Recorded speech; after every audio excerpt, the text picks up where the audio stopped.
नमस्कार, स्वागत है आपका। आप देख रहे हैं सी न्यूज भारत। मैं हूं आपके साथ इशिता। वक्त हो गया खास खबर का। भरतपुर जिले के न्याणा गांव में महिलाओं की किस्मत बदल रही है। मेवात उत्थान समिति द्वारा आयोजित सिलाई प्रशिक्षण कार्यक्रम में अब ग्रामीण महिलाएं आत्मनिर्भर बन रही हैं।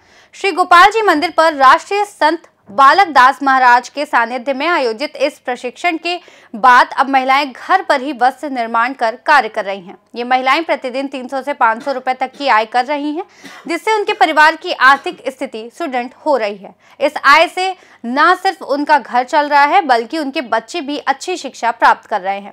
खेती और घरेलू कार्य के साथ साथ घर पर रोजगार मिलने से ये महिलाएं बेहद खुश हैं। करीब 2 दर्जन से अधिक महिलाएं और किशोरियां अब राजस्थानी, गुजराती, हरियाणवी, महाराष्ट्रीय, बिहारी, तमिल और कश्मीरी परंपरागत वेशभूषा के वस्त्र तैयार कर रही हैं। इनका हुनर अब देश के कई राज्यों तक ही सीमित नहीं रहा, बल्कि विदेशों से भी इनकी मांग आने लगी है। महिलाओं के चेहरे पर आत्मविश्वास और खुशी की लकीरें साफ नजर आती हैं। ये पहल न केवल रोजगार का साधन बनी है, बल्कि महिला सशक्तिकरण की मिसाल भी बन रही है। भरतपुर की ये महिलाएं आज पूरे देश को प्रेरणा दे रही हैं। मेरा नाम अरुणा शर्मा है। मैं ग्राम पंचायत न्याणा की रहने वाली हूँ। यहाँ पर मेवात उत्थान समिति द्वारा गोपाल जी महाराज के मंदिर पर संत महाराज बालक दास जी महाराज द्वारा ये सिलाई सेंटर चलाया हुआ है। यहाँ पर बम्बई से दीदी आई हुई हैं, वो जो यहाँ रात भर निवास करती हैं, दिन में महिलाओं को प्रशिक्षण देती हैं। पहले थैले सिलवाए, उनका प्रशिक्षण दिया। अब हमारे लिए राजस्थान की वेशभूषा और हरियाणा, पंजाब और इधर ये महाराष्ट्र, गुजरात, ये बिहार, उड़ीसा सब जगह के जो भी वेशभूषा है वहाँ की हमें सिखाई जा रही है और हम उनको सिलते हैं और हमारी इससे आमदनी बहुत अच्छी हो जाती है और 10 से 15 हज़ार रुपये महिलाएं को घर बैठे रोजगार मिल रहा है। मेरा नाम मनीषा है। न्याणा गांव में रहने वाली हूँ। मेवात उत्थान समिति में मैं काम करती हूँ। पहले यहाँ पर मैंने काम सीखा था, लेकिन अब मैं यहाँ की टीचर बन गई हूँ। सबको काम देती हूँ, उनसे काम करवाती हूँ। वो भी बहुत अच्छी हैं, यहाँ पर काम करती हैं। हमें पहले काम नहीं मिला था तो बेरोजगार थे, लेकिन अब यहाँ पर इतना सारा काम मिल गया है कि हमें टाइम ही नहीं मिलता। यहाँ पे हम 10-12 हज़ार रुपये कमा लेते हैं महीने के।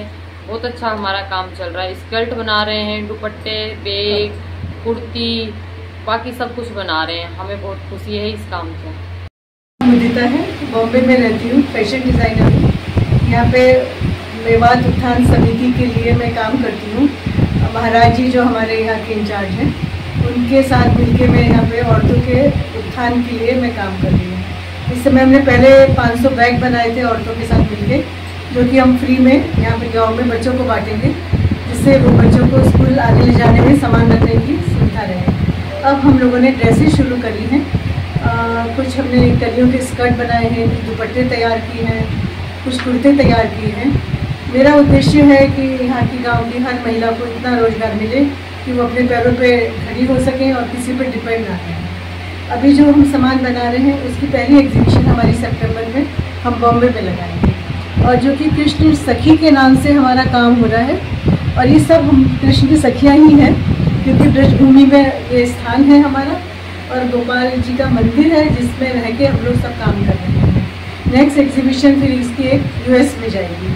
मैं चाहती हूँ यहाँ की बनाई हुई लड़कियों का, हमारी सखियों का, सबका काम देश के, दुनिया के, पहले देश के कोने कोने में पहुँचे और फिर दुनिया के कोने कोने में पहुँचे। कृष्ण सखी का नाम सबसे ऊपर है और ये आज हम लोग सब गर्व से कह सकें ये सब बनाई हुई चीज़ें हमारी हैं।